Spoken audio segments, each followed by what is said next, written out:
কত মহব্বত আনতে হবে। চলুন আল্লাহ রাসূল সাল্লাল্লাহু তাআলা আলাইহি ওয়াসাল্লামের ইন্তেকালের এবার একটু জীবনী আপনাকে বলি, তারপরে বাবা এখানে শেষ হবে না, কোরআনের আয়াত আপনার জন্য আমি উপস্থিত করব ইনশাআল্লাহুল আজিজ। কারণ বক্তব্য যতটুকু দেব আপনি জানে বুঝতে পারেন এই রকম বক্তব্য দেব।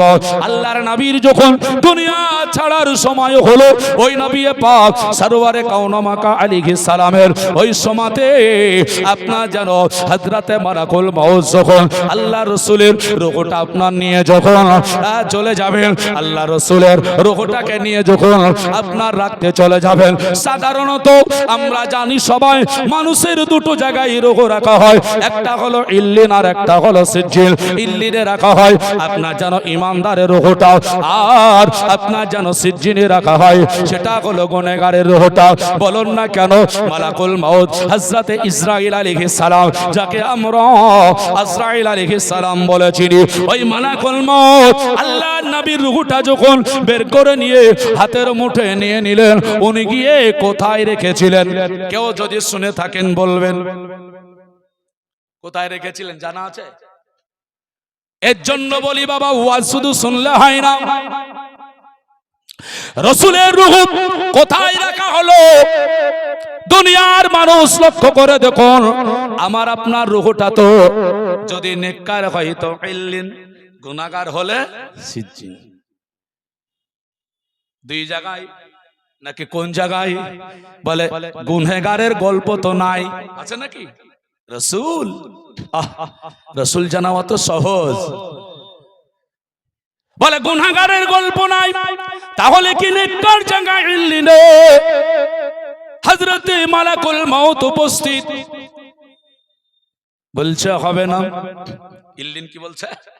হবে না। বলে কেন হবে না? বলে শুনে রেখো, সারা জগতের এমন কোন রূহ এইখানে নিয়ে এসে ঘুরে যায়নি, কিন্তু আজকে হবে না। বলে কেন হবে না? বলে সারা পৃথিবীর সর্বশ্রেষ্ঠ যিনি মানব, যার জন্য আল্লাহ জাহির হয়েছে, যার জন্য দুনিয়া হয়েছে, সেই নবী মুস্তাফার রূহটা নিয়ে এসেছো। এই রূহটা আকে জায়গা দেওয়ার মতো ক্ষমতা আমার না। যাবে কোথায়? মালাকুল মউত চিন্তা করে, মাওলা যাব কোথায় রাসূলের রূহ নিয়ে? রাসূল তো ইন্তেকাল করেছেন, এটা তো সবাই জানে। রূহ যাবে কোথায়? এবার জানো লৌহে মাহফুজে নাকি লৌহে কলমে? চিন্তা করলো লৌহে কলমের কাছে যাওয়া হোক। লৌহে কলমের কাছে যাওয়া হলো, বলা হলো ও লৌহে কলম রে, আল্লাহর রূহটাকে একবার আল্লাহ রাসূলের রূহটাকে একটু জানো জায়গা দেওয়া যাবে না? লৌহে কলম বলে ও মালাকুল মউত, তোমার কি জানা না যে রাসূলের নাম লিখতে গিয়ে আমার যেন মাথা ফেটে গিয়েছে। আমি সেই লৌহে কলম রাসূলুল্লাহর যোগ যুগান্তর ধরে রূহটা কাছে রাখবো। যদি বেয়াদবি হয়ে যায় আল্লাহর কাছে ক্ষমা পাওয়া যাবে না, আমি জান্নাত পাবো না। এর জন্য বলছেন এখানেও হবে না, যাবে কোথায়? আওয়াজ আসে এ মালাকুল মউত, যেই কোরআন আল্লাহ পাক নাজিল করেছেন, এই কোরআনের ভার পৃথিবীর কোন পাহাড় নিতে পারেনি, পৃথিবীর কোন নদী নিতে পারেনি। আল্লাহর সৃষ্টি 18,000 মাখলুকাত। কত বললাম? কোন কিতাবে লেখা আছে? দুররে মুখতার। এই দুররে মুখতার কিতাবের মধ্যে আল্লাহর সৃষ্টি হলো 18,000 মাখলুকাত। বলছো 18,000 মাখলুকাতের মধ্যে কোথাও গিয়ে কোরআনের ভার নিতে পারবে না। যদি একটাই যাও, এই একটা মাখলুক, সেটা হলো আল্লাহ পাকের মানব জাতি। মানবের মধ্যে রাসূলুল্লাহ এই সাল্লাল্লাহু আলাইহি সাল্লাম, যে কোরআন রাসূলের কাছে গিয়ে যেন দায়িত্ব হবে, তাই নাকি বলে হ্যাঁ, সেই কোরআন রাসূলের উপরে এসেছিল, রাসূল দায়িত্ব নিয়েছিলেন।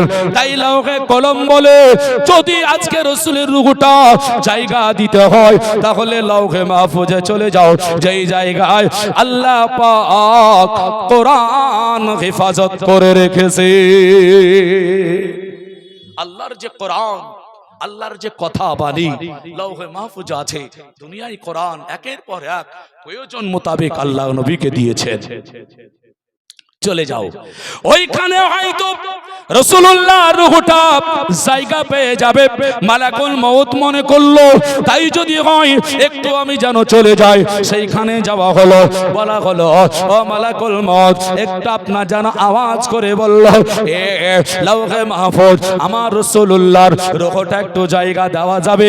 লাউহে মাহফুজের কাছ থেকে আওয়াজ আসে, না না না হবে না। বলে কেন? বলে শুনে রাখো, যার রূহটা আজকে নিয়ে এসেছো এই রূহটা আমার ক্ষমতা নয় হেফাজতে রাখার জন্য, আমি পারবো না, আমি জায়গা দিতে পারবো না। মালাকুল মউত বড় আপনার যেন চিন্তায় চিন্তিত হয়ে গেল, চোখের পানি ফারিস্তার ঝরে গেল। বলছে মাওলা আমাকে এত বড় দায়িত্ব দিয়েছো, অনেককে আমি কোলহারা করেছি, অনেককে মাহারা করেছি, এত কষ্ট মনে হয় আমিও পাই নাই, তবে রাসূলুল্লাহর রূহটা নিয়েছি, এত বড় বিপদে পড়ে গেলাম, আমি এখন রাখবো তো রাখবো কোথায়? আল্লাহ পাক জানিয়েছে, হে মালাকুল মউত আজ বলো না কেন তোমার পূর্ব পশ্চিম উত্তর দক্ষিণ শেষ প্রান্তে তোমার কি জানা নয়? বলল আমি তো সব জানি। তাহলে বলো তো দেখি আজকে পৃথিবীর চতুর্দিকে পৃথিবীর শেষ প্রান্ত পর্যন্ত সব চাইতে শ্রেষ্ঠ জায়গা তোমার কাছে যেটা মনে হবে সেই জায়গায় তুমি রূহ নিয়ে চলে যাও, ওই জায়গাতেই রূহুর স্থান পাবে, নচেত কোথাও পাবে না। আপনার আকীদা কি, আমার আকীদা কি, আর মালাকুল মউতের আকীদা কি? মালাকুল মউতের বুঝতে দেখি হলো না। আমরা হলে হয়তো প্রশ্ন করব, হুজুর আমাদের গ্রামের কোন মানুষটাই বা বড়, কেটাই বা আজকে বিচারক, কেই বা ভালো, আমাদের মধ্যে মানুষ কেই বা ভালো? মালাকুল মউত আর দ্বিতীয় কোনো দিকে তাকালেন না, ওনার জানা শেষ না বাকি আছে? জানা শেষ কোনটা জায়গায়, কোন জায়গা হলো শ্রেষ্ঠ, কোথায় রাখতে হবে?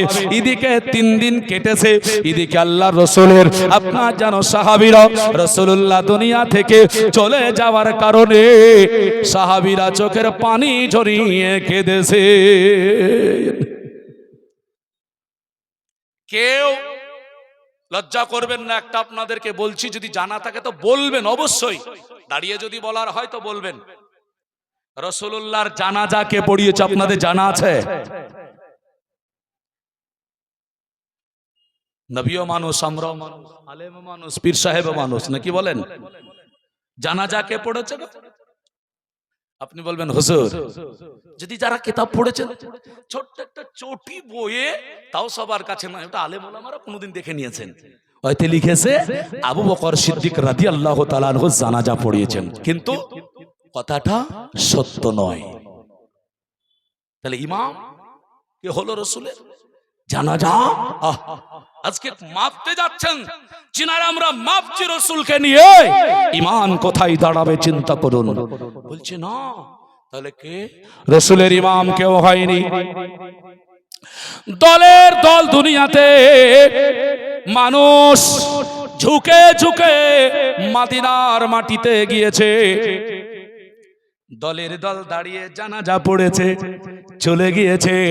এই রকম করে 3 দিন ধরে আল্লাহর নবী দুনিয়াতে ছিলেন বাবা, এই রকম দলে দলে জানাজা পড়েছে। কেউ রাসূলুল্লাহর জানাজার ইমাম হওয়ার মতো যোগ্য হয়ে দাঁড়াবে এই রকম হলো না। কিন্তু কথা হলো একটা, মনে রাখবেন বাবা, আপনার যেন কোনো হাদিসে, আমি যে চটি কিতাবের আবু বকরের জানাজার কথা বললাম, এটা বাংলা কোনো বই, কিন্তু কোন হাদিসেও নয়, কোন আপনার কি বলে আপনার যেন কোন গ্রন্থ যেটা গ্রহণযোগ্য তার মধ্যে নয়। তবে চলুন, রাসূলুল্লাহ যখন 3 দিন সাহাবারা কেঁদে জারে জার হয়ে গেল, চোখের পানি ঝরঝর ঝরঝর করে ঝরে গেল, কিন্তু সাহাবাদের কান্নার ধরন কি ছিল, সাহাবারা কেমন করে কেঁদেছিলেন? সাহাবাদের কান্না ছিল, আল্লাহ যেই নবীকে দেখলে পরে আমাদের সওয়াব হতো, নবীকে দেখলে গুনাহ হতো না নাকি হতো? নেকি হতো। সাহাবীরা বলে মাওলা, যেই নবীকে দেখলে আমাদের নেকি হতো, যেই নবীর কাছে গেলে আল্লাহ তোমার রাস্তা ক্লিয়ার করে আমার রাসূল দিতেন, আমরা পেয়ে যেতাম। যেই রাসূলুল্লাহ দুনিয়াতে থাকলে বেঈমানেরাও আমার রাসূলুল্লাহ সাল্লাল্লাহু আলাইহি ওয়াসাল্লামকে ফলো করত।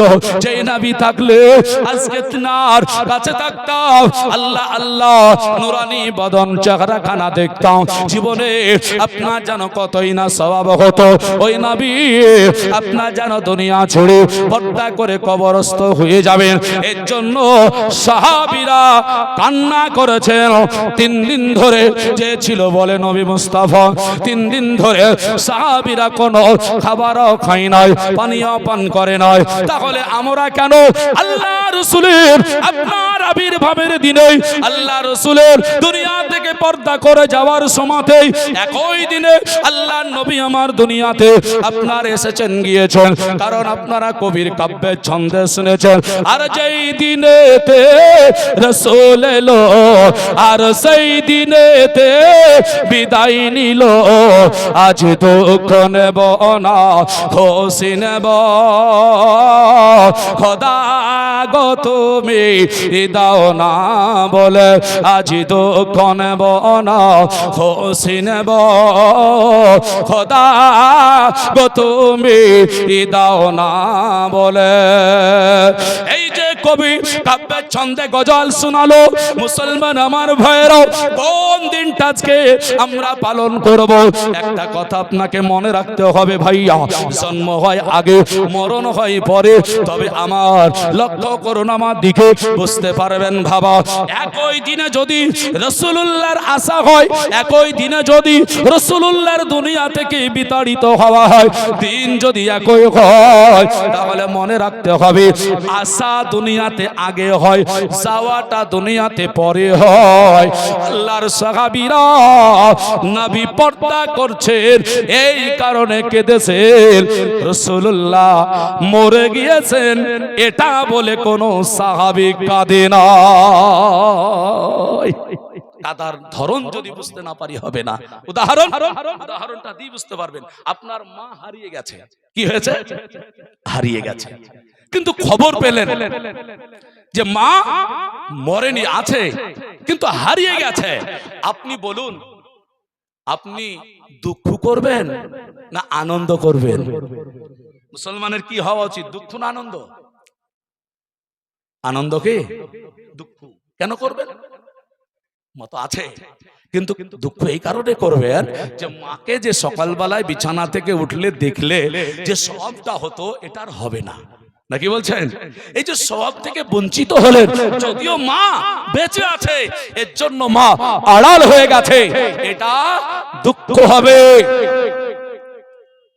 পাছি না বলে তো সাহাবীরা মরে গেছে বলে নয় বাপ, সাহাবীরা কেঁদেছিলেন রাসূলুল্লাহ আড়াল হয়ে যাচ্ছেন বলে।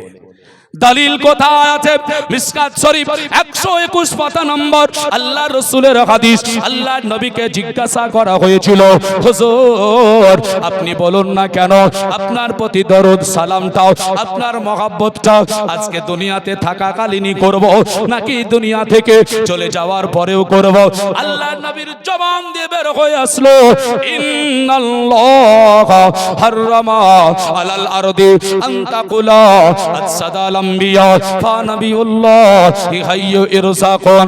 আল্লাহর নবী বললেন, নিশ্চয় আমার মহান রব তাআলা এই জমিনের জন্য হারাম করে দিয়েছেন, মাটির জন্য হারাম করে দিয়েছেন।